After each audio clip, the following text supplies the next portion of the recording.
वो जिस उत्सुकता और तेजी से चल रहा है, तुम्हें नहीं लगता कि एक दिन में वो पूरी पृथ्वी नाप सकता है, सूर्य की तरह?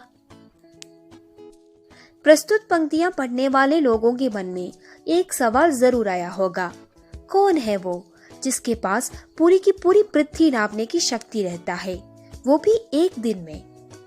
इस सवाल का जवाब अगर चाहिए तो आपको पढ़ना होगा श्री नरेश मेहता जी द्वारा रचित कविता घर की ओर। तो आज की वीडियो में हम घर की ओर कविता को पढ़ेंगे और देखेंगे कि कवि इस कविता के द्वारा क्या कहना चाहते हैं। तो चलिए बिना किसी देर के वीडियो को शुरू करते हैं।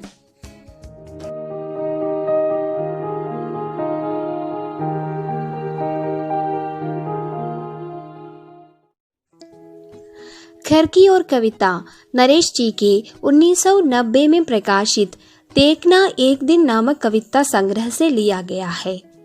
कविता में दो ही पात्र होता है, एक कवि खुद और दूसरा एक व्यक्ति जो बिल्कुल अपरिचित है कवि के लिए।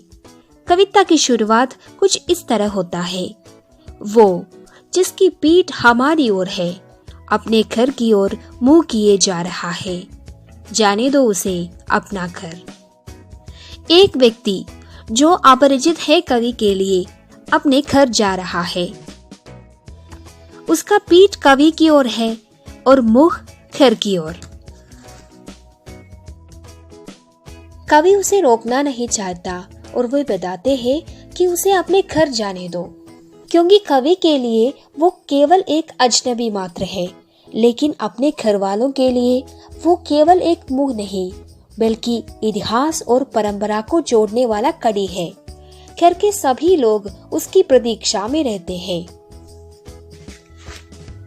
हाथ में तेल की शीशी और कंधे में चादर लेकर चलने वाले उस व्यक्ति को देखकर कवि बताते हैं कि उसके चादर में बच्चों के लिए चुरमुरा गुड़ या मिठाई होगा, अपनी मुनिया के लिए खिलौना होगा और अपनी पत्नी के लिए भी वो जरूर कुछ खरीदा होगा। लेकिन कवि उसके व्यक्तिगत जीवन में झांक कर देखना भी नहीं चाहता, इसलिए वे कहते हैं, जाने दो, उसकी इस व्यक्तिगत गोपनीयता की गांठ हमें नहीं खोलनी चाहिए। लेकिन उस व्यक्ति के चलने में जो तेजी और उत्सुकता है वो कवि को प्रभावित करता है और उनको लगता है कि सूर्य की तरह एक दिन में वो भी पूरी पृथ्वी नाप सकता है। उस सिरे पर उसका भी एक घर होगा, बच्चे होगी, बिल्कुल सूर्य की तरह।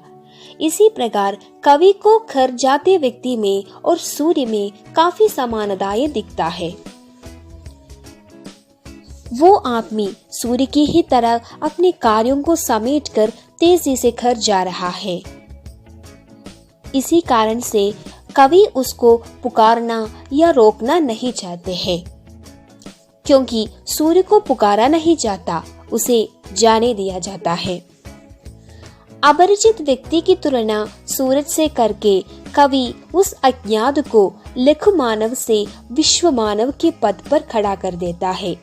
कवि प्रस्तुत कविता के द्वारा ये तथ्य को दिखाना चाहते हैं कि किस प्रकार एक व्यक्ति के साथ पूरी की पूरी दुनिया जुड़ी होती है। नरेश जी द्वारा रचित एक कविता चाहे बहुत सरल हो, लेकिन इसका अर्थ बहुत गहरा होता है।